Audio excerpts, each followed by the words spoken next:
Hello everybody, welcome to this short lecture. Actually मैं इसे post तो सीरीज़ में कर रहा हूँ स्टैटिस्टिकल मैकेनिक्स में, but apart from this formula ये आप इसे मैथमेटिकल फिजिक्स या जनरल फिजिक्स में कहीं भी बहुत जगह एम्प्लॉय कर सकते हैं। ओके, मैं डिराक डेल्टा फंक्शन की थोड़ा बात करूँगा। पहली चीज़ आती है एक something called the Stirling formula या स्टर्लिंग अप्रॉक्सीमेशन इसे कहते हैं, but this is such a good approximation कि इसे कई बार फार्मूला भी कह देते हैं। स्टैट मैक में हमें कई बार इस तरह के एक्सप्रेशन की ज़रूरत पड़ेगी, log of factorial of a large number. Okay, log of factorial of a large number से एन। तो लॉग ऑफ फैक्टोरियल अगर एन इज़ सफिशेंटली लार्ज, तो फैक्टोरियल एन का लॉग अगर आप लें नेचुरल लॉग, तो that is approximately equal to n log n minus n. Okay this, तो ये एक वो है। आप इसका थोड़ा डेरिवेशन देखना चाह रहे हैं, इसे और डिटेल में समझना चाह रहे हैं, तो प्रोफेसर बी बालाकृष्णन के लेक्चर्स में ये है, आप वहाँ से इसे देख सकते हैं। Okay, let me move on to the Dirac delta function. Actually quantum mechanics में भी मुझे इसको लगभग कवर करना ही था, हमने पीछे कहीं क्लासरूम में इसे कवर किया है, but let me again repeat. Okay, कि यहाँ पे मुझे ज़रूरत है। हम लोग क्रोनेकर डेल्टा यूज़ कर चुके हैं कई बार, डेल्टा आई जे, या मैं उसका एक पर्टिकुलर एग्जांपल लेता हूँ, delta I three. Okay, delta I three आप कहते हैं, डिफाइन आप ऐसे करते हैं, अगर आई बराबर 3 है तो 1, दोनों इंडेक्स मैच कर गए, और अदरवाइज 0। इसको ज़रा आप इस तरह से सोचें, माना ये नंबर लाइन है, बट नंबर लाइन पे हम केवल डिस्क्रीट वैल्यूज़ की बात करेंगे। आई या ये दूसरा इंडेक्स जे जो भी है, इनकी वैल्यू या तो 0 हो सकती है, 1 या 2 या 3, या अगर नेगेटिव इंडेक्स की भी पॉसिबिलिटी हो तो नेगेटिव भी हो सकती हैं। ओके, जो भी केस हो, लेकिन अब केवल आप डिस्क्रीट वैल्यूज़ बात कर रहे हैं आई और जे की। क्रोनेकर डेल्टा में ये सिचुएशन होती है। ओके, तो अगर डेल्टा आई थ्री है, तो डेल्टा आई थ्री को आप किस तरह से समझ सकते हैं? डेल्टा आई थ्री को आप इस तरह सोच सकते हैं, अच्छा अगर आई की वैल्यू 0 है, 0 3 0, ये फंक्शन यहाँ पे 0 है। ये फंक्शन नहीं है एक्चुअली, ये तो अलग अलग पॉइंट्स पे केवल इसकी वैल्यू है, लेकिन यहाँ पे ये 0 है। अच्छा, आई की जगह अगर 1 ले लूँ, 1 3 अभी भी 0, और 2 ले लूँ, 2 3 भी 0। हाँ, आई की जगह अगर 3 लूँ, 3 3 बराबर 1। तो ये अगर मैं इस फंक्शन को प्लॉट करूँ, इस क्रोनिकल डेल्टा को प्लॉट करने की कोशिश करूँ, तो मैं केवल इसे डिस्क्रीट लोकेशंस पर प्लॉट कर सकता हूँ, लेकिन यहाँ पे भी ये 0 है, यहाँ पे भी 0 है, यहाँ पे भी 0 है, केवल एक पॉइंट पे इसकी वैल्यू 1 है, और बाकी सब जगह ये कितना है? 0। तो ये वो आपका chronicle delta, this is the chronicle delta. Okay, और क्रोनिकल डेल्टा जो इस तरह से हम यूज़ करते हैं, इस तरह से तो बहुत ही कम यूज़ होता है। यूज़ बेसिकली इस तरह से होता है, किसी समेशन सीरीज़ में होगा, मल्टीपल इंडेक्स भी हो सकते हैं, पर मैंने केवल यहाँ पे ये लिया, एक पे इंडेक्स आई है और डेल्टा आई जे है, और समेशन ओवर आई। तो delta i j summation series को ख़त्म कर देगा, और समेशन में से केवल एक टर्म सर्वाइव होकर आएगा, जिसमें आई रिप्लेस हो जाएगा जे से। ओके, और एक और प्रॉपर्टी जो इसकी होती है, माना समेशन डेल्टा आई जे कहीं पर आपके पास हो, से फॉर एग्जांपल, और मैं जे को कोई पर्टिकुलर वैल्यू दोनों, समेशन डेल्टा आई थ्री, आई की सारी वैल्यूज़ के ऊपर सम करना है, यहाँ से लेकर से, अगर माइनस इन्फिनिटी से, या अगर आप 0 से भी सोच रहे हैं, आई की सारी वैल्यूज़ के ऊपर सम करना है, 0 1 2। लेकिन आपको पता है, अच्छा आई की जगह अगर 0 लूँगा, 0 3 वो तो 0 बनेगा, फिर 1 3 वो भी 0, फिर 2 3 वो भी 0। हाँ, केवल 3 3 बनेगा 1, और बाकी सारे 0, तो सम स्टिल कितना बनेगा? 1। तो ये प्रॉपर्टी भी एक है इसकी, क्योंकि ये यहाँ पे हमने यूज़ करनी है। ओके, तो ये क्रोनिकर डेल्टा जो आप जानते हैं, क्रोनिकर डेल्टा का ही जो कंटिन्यूस केस आप समझ सकते हैं। मैं इसका मोटिवेशन इस तरह से कर रहा हूँ, बाकी आप इसका बेटर डिस्क्रिप्शन अगर चाहते हैं तो मैं आपको 2 सोर्सेज इसमें रेफ़र कर सकता हूँ। एक, आप ग्रिफिथ्स की इलेक्ट्रोडायनेमिक्स जो है, उसके फर्स्ट चैप्टर में कुछ मैथमेटिकल उसने प्रीलिम्स दिए हैं, वहाँ पे पॉइंट चार्ज का पोटेंशियल और इलेक्ट्रिक फील्ड के नेचर को एम्प्लॉय करके वो इसे एक्सप्लेन करते हैं। ठीक है, डिराक डेल्टा का को फिजिकल उसका मोटिवेशन एक आपको देते हैं। और दूसरा, जो घटक की क्वांटम मैकेनिक्स की बुक है, उसके शुरुआत में भी मैथमेटिकल टूल्स कुछ डिस्कस्ड हैं, उसमें ये डिराक डेल्टा फंक्शन डिस्कस्ड है, तो आप वहाँ से भी देख सकते हैं, बट मैं उससे भी सिंपल डिस्क्रिप्शन कर रहा हूँ, बाकी आप वहाँ से देख लीजिए। बेसिकली इसी का कंटिन्यूस केस आप समझ लीजिए, ग्राफिकली समझें तो पहले ज़्यादा आसान है। अब जो वैल्यू है, अब ये आई और जे जो हैं इंडेक्स के बजाय, डेल्टा फंक्शन के अंदर मैं 2 आर्ग्यूमेंट्स लिखूँगा, इसको आप आई और जे का रोल समझ लीजिए, आई और जे, लेकिन इनके बीच एक रिलेटिव माइनस साइन होगा, एक को हम एक्स कहेंगे, एक को ए कहेंगे। आप इसे डेल्टा आई थ्री से कंपेयर कीजिए, 3 एक फिक्स्ड वैल्यू है, ए एक फिक्स्ड वैल्यू है, ये मेरी नंबर लाइन है। अब एक्स कोई भी वैल्यू ले सकता है, एक्स केवल अब 0 1 2 3 डिस्क्रीट वैल्यू नहीं लेगा, एक्स कंटिन्यूस वैल्यूज ले सकता है, माइनस इन्फिनिटी से लेकर प्लस इन्फिनिटी तक। पूरी मेरी रियल लाइन मेरे पास इस समय अवेलेबल है, एक्स के लिए जो चॉइसेस हैं पूरी की पूरी रियल लाइन अवेलेबल है। लेकिन जब x की वैल्यू ठीक a के बराबर होगी, जब i की वैल्यू ठीक 3 के बराबर होगी, तब कंट्रीब्यूशन मिलेगा, और बाकी सब जगह कंट्रीब्यूशन कितना होगा? 0। तो ये क्रोनिकल डेल्टा का ही कंटिन्यूस केस है। यहाँ बाकी सब जगह कंट्रीब्यूशन 0, और जिस पॉइंट पे कंट्रीब्यूशन मिलता है वहाँ पे कंट्रीब्यूशन कितना मिलता है? 1। अब यहाँ पे भी मैं थोड़ा इसे भी वो करना चाहूँगा। चलो, डिराक डेल्टा फंक्शन जो है, जिसको हम लिखेंगे ऐसे डेल्टा x माइनस है, आप इसको इसके 2 आर्ग्यूमेंट समझिए। इस फंक्शन की वैल्यू, ये अब x का एक फंक्शन है, x के हर पॉइंट के लिए डिफाइंड है, यहाँ पे भी डिफाइंड है, यहाँ भी, यहाँ भी, यहाँ, लेकिन ये सब जगह पे जीरो है। किन किन पॉइंट्स पे? जब तक x बराबर a नहीं है, और जब x बराबर a है तब इसकी वैल्यू कितनी है? 1।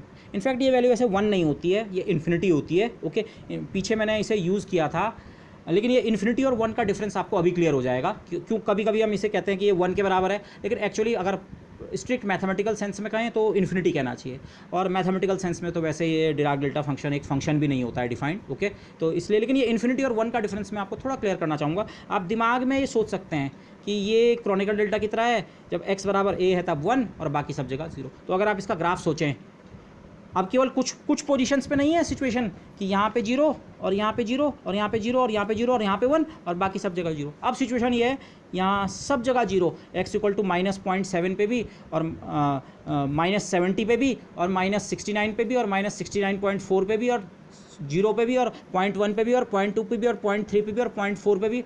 केवल x इक्वल टू a, माना a बराबर अगेन 4 है फॉर एग्जांपल, तो x बराबर 4 पे फंक्शन की कुछ वैल्यू है और बाकी सब जगह 0। लेकिन ये वैल्यू एक्चुअली 1 ना होके इन्फिनिटी होती है, उसको मैं भी जस्टिफाई करूँगा। हम कई बार 1 की तरह सोच सकते हैं, पर ये वैल्यू एक्चुअली इन्फिनिटी होती है। मतलब आप एक ऐसे फंक्शन की बात कर रहे हैं 0 0 0 0, एक पॉइंट पे उसकी पीक बनी और पीक की हाइट है इन्फिनिटी, और फिर से कितना? 0। ओके, तो ये है डिराक डेल्टा फंक्शन। प्रैक्टिकली जो हम डिराक डेल्टा फंक्शन को यूज़ करते हैं वो इस तरह से यूज़ करते हैं, जैसे समेशन सीरीज़ के अंदर अगर कहीं पे क्रॉनिकल डेल्टा हो तो ये समेशन को ख़त्म कर देता है, और समेशन में से केवल एक टर्म बाहर आता है। वो टर्म कौन सा होता है? जिसमें इंडेक्स i किससे रिप्लेस हो जाता है? जैसे ऐसी कुछ चीज़ यहाँ पे होती है। अगर आपने डिराक डेल्टा फंक्शन के साथ किसी फंक्शन को मल्टीप्लाई किया तो, और इंटीग्रेशन किया है, इंटीग्रेशन अभी आप सोचिए -minus infinity to infinity, all possible range of x के ऊपर इंटीग्रेशन हो रखा है, -इन्फिनिटी से लेकर इन्फिनिटी तक। ओके, अभी इन लिमिट्स को भूल जाओ जो मैंने यहाँ पे लिमिट्स लिखी हैं, -इन्फिनिटी टू इन्फिनिटी सोचिए। तो डिराक डेल्टा फंक्शन करता क्या है? डिराक डेल्टा फंक्शन इंटीग्रेशन को ख़त्म कर देता है, जैसे यहाँ क्रॉनिकल डेल्टा समेशन को ख़त्म करता है। और a की वैल्यू a मिलता है, पर किस पॉइंट पे? i की जगह क्या? जी, वही चीज़ यहाँ पे आप समझिए, f फंक्शन फिर से मिलता है, पर f की वैल्यू किस वाले पॉइंट पे? x इक्वल टू a वाले पॉइंट पे। x रिप्लेस हो जाता है a से। ये ऑलमोस्ट इसके पैरेलल है। यहाँ इंडिसीज में काम हो रहा है, यहाँ वेरिएबल, कंटिन्यूस वेरिएबल में काम हो रहा है, लेकिन बेसिक आइडिया वही है।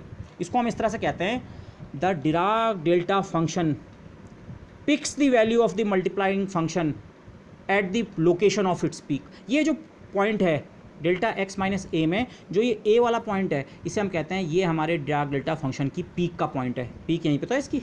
इस पीक की हाइट अगेन मैं रिमाइंड कराऊंगा इन्फिनिटी है। आप सोचने के लिए 1 सोच सकते हैं, पर एक्चुअली ये इन्फिनिटी है। ओके, तो पीक की लोकेशन कहाँ है? x equal to. तो डिराक डेल्टा फंक्शन के साथ अगर कोई का आपने फंक्शन मल्टीप्लाई किया और -इन्फिनिटी से इन्फिनिटी तक इंटीग्रेट किया, तो आपको जो आंसर मिलेगा उस फंक्शन की वैल्यू a वाले पॉइंट पे कितनी है। माना वो फंक्शन ऐसा है, ये तो डिराक डेल्टा फंक्शन है, और वो दूसरा फंक्शन माना ऐसा था, कहीं पे पॉजिटिव, कहीं पे नेगेटिव, कहीं पे ये, कोई जरूरी नहीं यहाँ पे पी को, ऐसा भी हो सकता है ये। तो ये कैलकुलेशन जब आपने की, इसको इससे मल्टीप्लाई किया, तो जो आपको आंसर मिलेगा वो ये मिलेगा। अच्छा, इस वाले पॉइंट पे फंक्शन की वैल्यू कितनी थी? ये फंक्शन की वैल्यू इस पॉइंट पे इतनी है, इस पॉइंट पे इतनी है, इस पॉइंट पे इतनी, इस पॉइंट पे इतनी। ये डिराक डेल्टा वाले पॉइंट पे फंक्शन मेरा ये है। मैं फिर से वो करता हूँ, बोल्ड ड्रॉ करता हूँ, ये है, ये वाला भूल जाओ, ठीक है। ये तो डिराक डेल्टा फंक्शन, इसे हम सिंपली कहते हैं the Dirac delta function picks the value of the multiplying function at the location of its peak. F की वैल्यू किस पॉइंट पे? ए वाले पॉइंट पे, जहाँ पे डिराक डेल्टा की पीक थी। ये तो आप इसका पैरेलल देख सकते हैं। तो प्रैक्टिकली जो हम डिराक डेल्टा फंक्शन यूज़ करते हैं वो इस फॉर्म में यूज़ करते हैं। ओके, इसीलिए मैं कह रहा हूँ ये वैल्यू एक्चुअली इन्फिनिटी होती है, पर आपको इन्फिनिटी कहीं रखने की जरूरत पड़ेगी नहीं। तो इसीलिए हम दिमाग में कई बार इसे 1 की तरह सोचते हैं कि हाँ, एक पॉइंट पे 1 है, कंट्रीब्यूशन 1 है, और बाकी सब जगह कंट्रीब्यूशन कितना है? 0। जबकि एक्चुअली वो वैल्यू ऐसे इन्फिनिटी होती है। लेकिन इन्फिनिटी से आपको घबराने की जरूरत नहीं है, इन्फिनिटी के साथ कैलकुलेशन आप नहीं कर सकते हैं। लेकिन उस इन्फिनिटी का सेंस क्या होता है? इन्फिनिटी का सेंस ये होता है, प्रैक्टिकली आपको जहाँ भी डिराक डेल्टा फंक्शन इंप्लॉय करना होगा वो लास्ट में ये काम करेगा आपका। इस चीज़ को मैं इसलिए कह रहा हूँ क्योंकि जो स्टैट मैक का हमारा पिछला लेक्चर था उसमें यहाँ पे माइक्रोक्लिनिकल डिस्ट्रीब्यूशन के प्रोबेबिलिटी डिस्ट्रीब्यूशन फंक्शन में इस तरह का फंक्शन आया था। तो टेक्निकली इसको अगर आप केवल डिराक डेल्टा फंक्शन की टर्म्स में सोचें तो आप बोलेंगे अच्छा, जहाँ पे हैमिल्टोनियन की वैल्यू ई के बराबर है वहाँ पे प्रोबेबिलिटी डिस्ट्रीब्यूशन इन्फिनिटी है और बाकी सब जगह 0। लेकिन एक्चुअली ये डिराक डेल्टा फंक्शन आपने हमेशा इंटीग्रेशन के अंदर यूज़ करना है। आप प्रोबेबिलिटी फंक्शन को कहीं इंटीग्रेट कर रहे होंगे तो इसका इंटीग्रेशन आएगा। तो वो इंटीग्रेशन लास्ट में क्या करेगा? इंटीग्रेशन क्या करता है?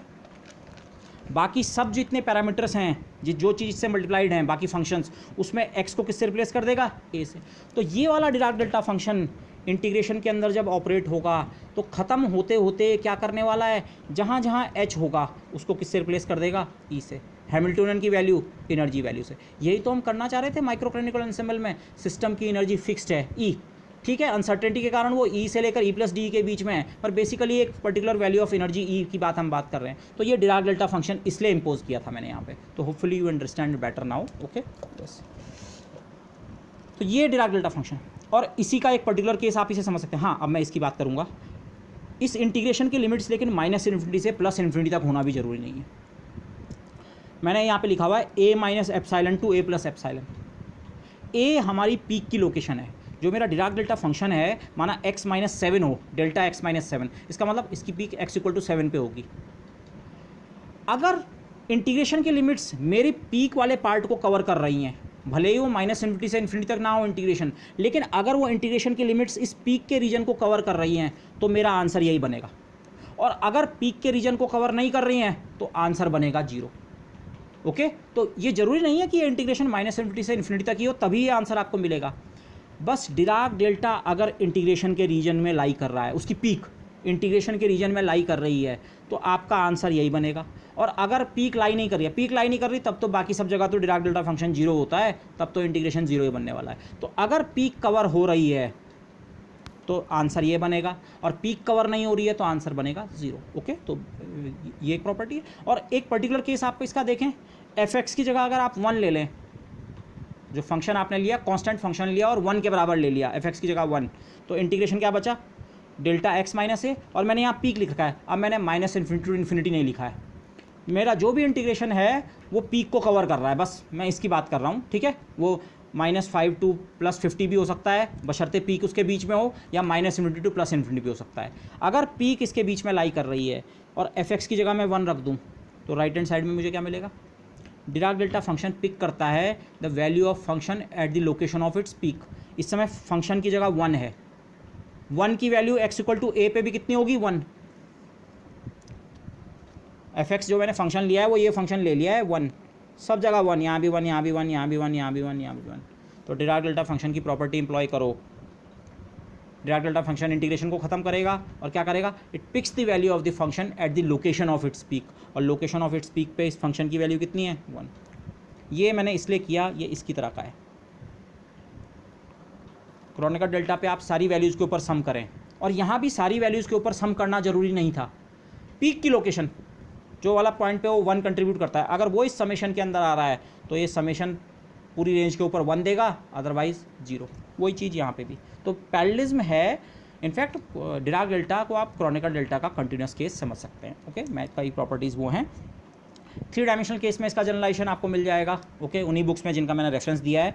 3 डायमेंशनल केस में डेल्टा r माइनस a, मतलब आप 3 डायमेंशनल स्पेस में हैं, ये फंक्शन सब जगह 0 है, लेकिन जिस पॉइंट पे r बराबर a है, जिस पॉइंट का पोजीशन वेक्टर a है, उस पॉइंट पे ये इनफाइनाइट कंट्रीब्यूशन करता है। अब इनफाइनाइट कंट्रीब्यूशन को आपको किस तरह सोचना है, अगेन आपको डिराक डेल्टा फंक्शन को हमेशा इंटीग्रल की फॉर्म में सोचना है कि ये किसी इंटीग्रल के अंदर होगा। तो ये करेगा क्या, अगर इसके साथ कोई arbitrary function of r multiplied है तो ये, और बशर्ते इंटीग्रेशन 3 डायमेंशनल इंटीग्रेशन में हमारी पीक की लोकेशन कवर हो रही है, तो अगर ऐसा हो रहा है तो ये डिराक डेल्टा फंक्शन भी ऐसा ही काम करेगा।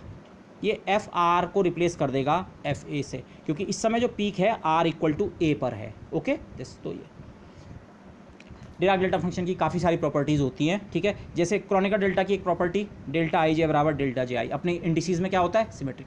ऐसी डिराक डेल्टा फंक्शन जो है, आप चाहे डेल्टा x माइनस ए लिखें, चाहे डेल्टा a माइनस एक्स, दोनों सेम होते हैं। ओके, इसके अलावा कुछ और प्रॉपर्टीज़ भी हैं, जैसे डेल का हम डेरिवेटिव भी निकालते हैं। ओके, वो प्रॉपर्टीज़ या कुछ और प्रॉपर्टीज़ वो आप उन सोर्सेज से थोड़ा स्टडी कर सकते हैं। इसकी ज़रूरत, Dirac delta function is a important concept, इसकी ज़रूरत हमें क्वांटम मैकेनिक्स में भी बार बार पढ़ने वाली है। ओके, इसलिए इसे थोड़ा देख लें।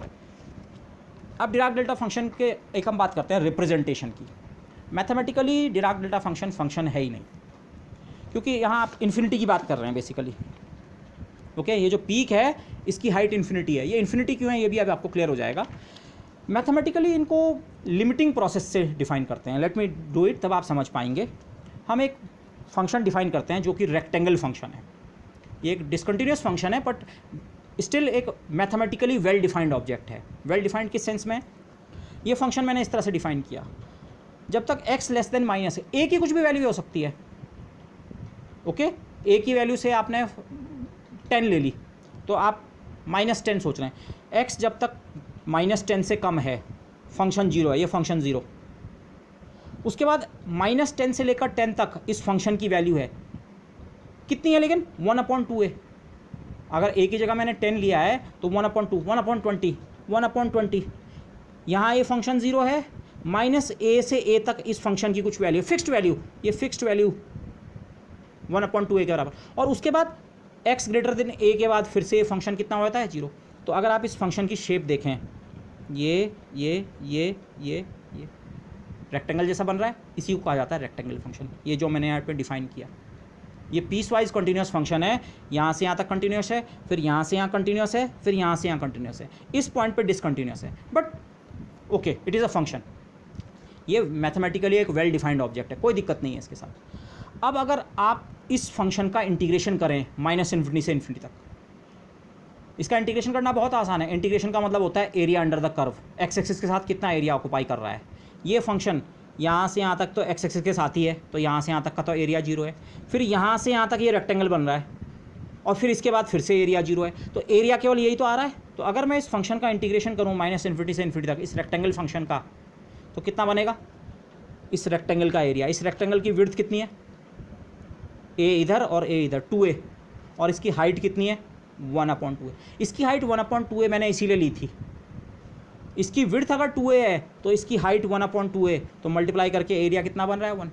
रेक्टेंगल फंक्शन की मैंने जो हाइट ली है डेलिबरेटली 1/2a इसलिए ली थी ताकि इसका एरिया कितना बने 1। इस एरिया 1 बनने में a का कोई रोल नहीं है, मतलब a की आप कुछ भी वैल्यू लेते, मैंने आपको 10 के साथ एग्जांपल दिया, पर a को आप 20 लो, 50 लो, 1 लो, 0.5 लो, आपका आंसर यही बनेगा। विड्थ और हाइट इस रेक्टेंगल फंक्शन के इस तरह से वेरी करते हैं कि इसका जो एरिया है, area occupied by this curve, हमेशा कितना रहता है, यूनिटी। फॉर एग्जांपल माना मैंने a को आधा कर दिया, जितना भी था a, ये a था तो 1/2a हाइट इतनी थी। अब मैंने a को कर दिया कम, तो रेक्टेंगल फंक्शन की विड्थ कम हो जाएगी, जहाँ से जहाँ तक ये 0 है ये एरिया बढ़ गया, यहाँ भी 0। जिस एरिया में ये सर्वाइव कर रहा है वो पीरियड कम हो गया, लेकिन अब a अगर आपने कम किया है तो 1/2a बढ़ जाएगा, हाइट क्या होगी, बढ़ जाएगी। आप फिर से, ये दूसरा रेक्टेंगल फंक्शन है, आप इस पहले वाले को R1 रेक्टेंगल फंक्शन बोल सकते हो। R1 जब a की वैल्यू लार्ज है, फिर R2 ये दूसरा रेक्टेंगल फंक्शन है, अलग है, ये a की वैल्यू को आपने क्या कर दिया, कम। लेकिन आप इस नए वाले रेक्टेंगल फंक्शन का एरिया निकालें, वो भी कितना बनेगा 1। इसकी विड्थ, माना अब a को थोड़ी देर के लिए हम b कहें, इसकी विड्थ 2b और इसकी हाइट 1/2b, तो इसका एरिया भी 1 है। तो अगर मैं इस प्रोसेस को लगातार चलाते रहूँ, रेक्टेंगल फंक्शन एक लिया, मैथमेटिकली वेल डिफाइंड है, उसकी लिमिट, उससे एक छोटा रेक्टेंगल फंक्शन बनाया, छोटा मतलब विड्थ में छोटा और हाइट में ज़्यादा, उसका एरिया भी कितना है 1। आपने फिर इस प्रोसेस को आगे किया, विड्थ और कम, हाइट और ज़्यादा, तो अगर आप लिमिटिंग केस में चले जाएँ a टेंडिंग टू 0, तो उस केस में ज़रा पहले ज्योमेट्रिकली सोचिए, इस फिगर के टर्म्स में क्या होगा, विड्थ कितनी हो जाएगी 0, a को आप 0 बना चुके हैं, लेकिन हाइट कितनी हो जाएगी इन्फिनिटी। लेकिन अगर आप इस आइडिया को देखें, ये अभी भी एरिया कितना ऑक्युपाई कर रहा होगा, यूनिटी, मतलब उस फंक्शन का इंटीग्रेशन अभी भी 1 के बराबर है। फंक्शन यहाँ 0 यहाँ 0 और एक पॉइंट पे हाइट कितनी है इन्फिनिटी। फंक्शन यहाँ 0 यहाँ 0 और एक पॉइंट पे हाइट कितनी इन्फिनिटी। और फंक्शन का खुद का इंटीग्रल कितना होता है टोटल रीजन के ऊपर 1। ये इंटीग्रेशन आपको -∞ से ∞ तक करने की ज़रूरत भी नहीं है। अगर पीक कवर हो रही है, पीक मतलब पूरा का पूरा एरिया कवर हो रहा है, तो आपको एरिया 1 के बराबर मिलेगा। रेक्टेंगल फंक्शन की अगर ये लिमिट मैं ले लूँ तो डिराक डेल्टा फंक्शन बन जाता है। इस समय डिराक डेल्टा फंक्शन की पीक कहाँ पे बनी, x = 0 पे बनी है, तो मैं इसे डेल्टा x - 0 लिखूँगा। जब मैं डेल्टा x - a लेता हूँ तो उसकी पीक x = a पे होती है। ये मैं इस पीक को a पे भी शिफ्ट कर सकता था, मुझे अपना थोड़ा ये फंक्शन रीडिफाइन करना पड़ेगा, बट ये तो mathematically Dirac delta function is not an actual mathematical function, okay, लेकिन उसे लिमिट ऑफ फंक्शन की तरह ट्रीट कर सकते हैं। जैसे रेक्टेंगल फंक्शंस की अगर आप लिमिट, उस पर लिमिटिंग प्रोसेस आप लगा दें कि उसकी विड्थ को ग्रेजुअली 0 बनाएं, तब जो आपको चीज़ ऑब्टेन होती है वो डिराक डेल्टा फंक्शन, ओके। तो मैथमेटिकली इस तरह से डिफाइन करते हैं। डिराक डेल्टा फंक्शन एक और तरीके से, इनफैक्ट वहाँ पे हमने कुछ हद तक इसकी प्रॉपर्टी को इस तरह से यूज़ किया जब हम टाइम डिपेंडेंट पर्टर्बेशन में कांस्टेंट पर्टर्बेशन या इवन दूसरा वाला हार्मोनिक पर्टर्बेशन डील कर रहे थे, फर्मीज गोल्डन रूल। वहाँ पे एक इस तरह का फंक्शन आया था sine square x T over x square, x की जगह ओमेगा रहा होगा, बट ये इस तरह का फंक्शन। इस फंक्शन को मैंने डेलिबरेटली ऐसा लिखा था, साइन का आर्ग्यूमेंट क्योंकि एक्स टी है तो नीचे भी इस एक्स के साथ हम टी ले आए थे, तो साइन स्क्वायर एक्स टी और नीचे भी एक्स टी का स्क्वायर और साथ में एक टी स्क्वायर। क्योंकि जहाँ पे x बराबर 0 होता है, ओमेगा बराबर 0 था, वहाँ पे लिमिट से इसकी वैल्यू 1 बनती है और तब हमारे पीक की हाइट जो बनती है कितनी बनती है, टी स्क्वायर। कुछ इस तरह का ग्राफ बना था। अब अगर आप केवल इसकी मेन पीक पे ध्यान दे रहे हैं, मैं सब्सिडरी पीक्स को यहाँ पे ज़्यादा उस डिस्कशन में नहीं जाना चाह रहा हूँ, ये है, ये फंक्शन ऐसा है। अब आप अगर t को धीरे धीरे कम करें, आपको ये भी ध्यान होगा इसके ये वाले पॉइंट्स जो हैं 2π/t और -2π/t पे थे। अब अगर आपको t को लार्ज करें, t tending to infinity, t large होगा तो कर्व धीरे धीरे इसकी मेन पिक की विड्थ कम होने लगती है और हाइट क्या होने लगती है, बढ़ने लगती है। और in the limit t tending to infinity width हो जाएगी 0 और हाइट हो जाएगी इन्फिनिटी। ये भी इस फंक्शन से भी लिमिटिंग प्रोसेस आप प्रॉपर्ली अप्लाई करें तो आप डिराक डेल्टा फंक्शन कंस्ट्रक्ट कर सकते हैं। तो इसीलिए Dirac delta function is not a proper mathematical function, but it can be incorporated as a limit of certain functions. Okay, limiting process से, और केवल ये नहीं, आप कई फंक्शंस ऐसे सोच सकते हैं जिनकी लिमिटिंग प्रोसेस से आप डिराक डेल्टा फंक्शन पे अराइव कर सकते हैं। बट फिजिक्स में जो फिजिसिस्ट हम यूज़ करते हैं, हम डिराक डेल्टा फंक्शन को सीधे सीधे उसकी इस प्रॉपर्टी को या 3 डायमेंशन में इस तरह की प्रॉपर्टी को सीधे यूज़ करते हुए हम उसे एक फंक्शन की तरह सोचते हैं। अब वो फंक्शन की हाइट के बारे में आप थोड़ा केयरफुल रहिए, हम उसे कई बार 1 की तरह सोचते हैं, बट अगेन अब आपको थोड़ा क्लियर होगा एक्चुअली उसकी हाइट कितनी होती है, इन्फिनिटी। रेक्टेंगल फंक्शन के टर्म्स में आप सोचें तो अगर विड्थ को आपने 0 किया तो हाइट 1 होगी तो एरिया 0 हो जाएगा, हाइट कितनी हो रही है, इन्फिनिटी। ओके, तो इधर केस। लेकिन एक जो बहुत इंपॉर्टेंट रिप्रेजेंटेशन है डिराक डेल्टा फंक्शन का, जो क्वांटम और बाकी जगह हम बहुत कॉमनली यूज़ करते हैं, वो भी अब मैं डिराइव कर सकता हूँ। फूरियर ट्रांसफॉर्म के हमने एक्सप्रेशंस देखे थे कि अगर कोई फंक्शन है f(x) तो e⁻⁴kx और 1/√2π लेके -∞ से इन्फिनिटी तक इंटीग्रल करें तो वो बनता है gk। इसे हम कहते हैं f(x) का हमने फूरियर ट्रांसफॉर्म कर दिया gk, x स्पेस से k स्पेस में चले गए। यहाँ इंटीग्रेशन -∞ टू इन्फिनिटी होना है डेफिनेटली, ठीक है। अब हम कहते हैं इस प्रोसेस में कोई इन्फॉर्मेशन लॉस्ट नहीं होती है। इन्फॉर्मेशन लॉस्ट नहीं होने का मतलब, अगर जीके मुझे पता है तो उसके साथ अगर दूसरा साइन का एक्सपोनेंशियल मल्टीप्लाई कर दूं, माइनस के बजाय प्लस वाला, फिर से इंटीग्रेशन करूं, लेकिन ये इंटीग्रेशन x के ऊपर था, अब k के ऊपर, तो मुझे मेरा f(x) वापस मिल जाएगा। Fourier transform, inverse Fourier transform, this is okay. तो अब मैं इस एक्सप्रेशन में क्या करता हूँ, फिर से जीके की ये वाली वैल्यू सब्स्टिट्यूट कर रहा हूँ। f(x) का एक्सप्रेशन जीके के टर्म में है, लेकिन यहाँ इंटीग्रेशन के अंदर ही जीके का मैं ये वाला एक्सप्रेशन सब्स्टिट्यूट कर रहा हूँ, जीके की जगह ये वाला एक्सप्रेशन। लेकिन इस एक्सप्रेशन को मैंने कैसे सब्स्टिट्यूट किया, बाकी पार्ट सेम है। ये कर्ली ब्रैकेट के अंदर जीके की वैल्यू है 1/√2π इंटीग्रल -∞ टू इन्फिनिटी। और अब मैंने इंटीग्रेशन के साथ वो भी लिख दिया है, क्योंकि अब 2 इंटीग्रेशन है, दोनों -∞ से इन्फिनिटी तक है। पहला वाला इंटीग्रेशन k के ऊपर था, डी, और ये दूसरा इंटीग्रेशन जो है x के ऊपर है। लेकिन इस x को मैंने यहाँ x ना लिख के x' लिखा है। उसका रीज़न आप इसी इंटीग्रेशन में देखो, ये इंटीग्रेशन का वेरिएबल डमी होता है। x के ऊपर डेफिनेट इंटीग्रल है, इंटीग्रेशन के बाद इसने ख़त्म हो जाना है। अगर मैं शुरुआत से इसे x के बजाय x' लेके चलता, कोई फ़र्क नहीं पड़ रहा था, लेकिन उस समय तक मेरे पास कोई रीज़न नहीं था कि मैं उसे x' लिखूं। पर इंटीग्रेशन का वेरिएबल क्या होता है, डमी। इंटीग्रेशन के बाद x' ख़त्म हो जाएगा, k बच जाएगा। तो यहाँ पे मैंने x के फॉर्म में एक इंटीग्रल क्यों नहीं लिखा, x इस एक्सप्रेशन में पहले से आ रहा है। x इस एक्सप्रेशन के लिए एक डमी वेरिएबल नहीं है, इस पूरे बड़े एक्सप्रेशन के लिए, इसके लिए जिसके अंदर मैंने इस जीके की वैल्यू को रखा, जिसमें x या x' कुछ भी लिखा जा सकता था, इसमें x पहले से एक वेरिएबल की तरह आ रहा है। तो x मैं फिर से अपनी मर्जी का इंट्रोड्यूस करूँ वो ठीक नहीं है। ये समेशन इंडेक्स वाली बात है, आपका x इंडेक्स पहले से यूज़ हो रखा है। x' एक समेशन का इंडेक्स है, इंटीग्रेशन का वेरिएबल मतलब समेशन का इंडेक्स। डमी इंडेक्स है, डमी इंडेक्स आप उसे इस्तेमाल ना करें जो पहले से एक्सप्रेशन में आ चुका है। उसमें आपको लिबर्टी है, x के बजाय कुछ और लिख सकते हैं उसे, तो x के बजाय x' लिख दिया। आप y भी लिख सकते थे, z भी लिख सकते थे, बस x नहीं रखना है, और k भी नहीं रखना, k भी पहले से आ रखा है। तो इनके अलावा कोई और नाम आप उसका रख सकते थे, तो हमने x के बजाय x'। तो ये जीके का यही वाला एक्सप्रेशन रखा है, बस ओरिजिनली जो x था उसकी जगह x'। तो अब ये वाला इंटीग्रेशन x' के ऊपर है और ये k, दोनों ये है। अब इन इंटीग्रेशंस के ऑर्डर को मैं चेंज कर सकता हूँ। 1/√2π 1/√2π मिलके 1/2π, integration minus infinity to infinity x dash का, फिर ठीक है, फिर माइनस इन्फिनिटी के वाला इंटीग्रल। लेकिन के का फंक्शन कौन कौन है? के केवल इसमें और इसमें आ रहा है, इसके अलावा एफ जो है वो एक्स या एक्स डैश का फंक्शन है, इसमें के नहीं है। तो जो के वाला इंटीग्रल है, जिसको मैं अंदर पहले जिस इंटीग्रल को परफॉर्म कर रहा हूँ डी के, ये वाला इंटीग्रल, उसमें केवल ये दो फंक्शंस, कौन सा, e to the power eta के एक्स और e to the power minus eta के x dash, not x, x dash. तो इन दोनों को अगर मैं एक ही एक्सपोनेंट पर ले आऊँ, आइटा के x minus X dash D के, एक के का इंटीग्रल, और फिर ये जब मैं के का इंटीग्रल कर लूँगा, ये के का डेफिनेट इंटीग्रल है, जब के ऊपर डेफिनेट इंटीग्रल हो जाएगा तो आपके पास जो चीज़ बचेगी उसमें केवल एक्स और एक्स डैश बचेगा। के तो इंटीग्रेशन के बाद ख़त्म हो जाएगा, उस पर लिमिट सप्लाई हो जाएंगी, जो चीज़ बचेगी उसमें केवल एक्स और एक्स डैश, मतलब ये जिसे मैंने कर्ली ब्रैकेट के अंदर लिख रखा है के का इंटीग्रल, ये इंटीग्रल परफॉर्म करने के बाद जो चीज़ मिलेगी वो केवल एक्स और एक्स डैश का फंक्शन होगी। क्या फंक्शन होगी मुझे अभी नहीं पता, बट ये एक्स और एक्स डैश का फंक्शन होगी। तो ये एक्स और एक्स डैश का फंक्शन होगी कुछ चीज़, फिर ये हम एफ एक्स डैश के साथ मल्टीप्लाई करेंगे, डी एक्स डैश के साथ मल्टीप्लाई करके इंटीग्रेट कर देंगे, और ये सब करके हमें क्या मिलने वाला है, एफ एक्स। मैंने इस चीज़ को नेक्स्ट पेज पे लिखा है, वो कर्ली ब्रैकेट के अंदर की जो चीज़ थी वो कुछ एक्स और एक्स डैश का फंक्शन है। ओके, ये एफ एक्स डैश से मल्टीप्लाइड है, डी एक्स डैश ये, अब केवल एक इंटीग्रल बचा है, अंदर का इंटीग्रल माना मैंने कर लिया, तो वो करके जो चीज़ बची वो केवल एक्स और एक्स डैश का फंक्शन है। अब जरा इस एक्सप्रेशन को देखो तो एक्स और एक्स डैश अलग अलग वेरिएबल हैं। आप थोड़ी देर के लिए अगर अपने दिमाग में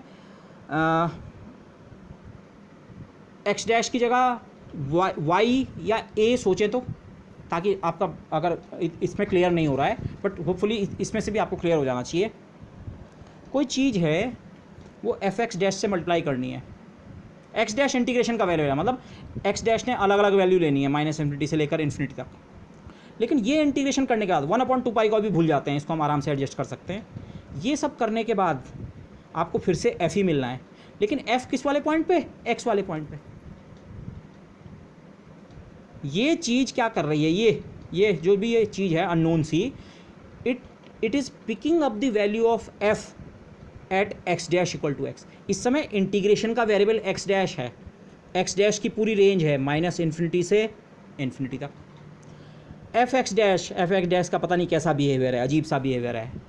लेकिन हो क्या रहा है, इस चीज़ से मल्टीप्लाई करके जब एफ एक्स डैश का इंटीग्रेशन कर रहे हैं तो एफ़ की वैल्यू पिक हो रही है, लेकिन एफ़ की वैल्यू किस वाले पॉइंट पे, एक्स डैश की जगह कितना आ चुका है, एक्स।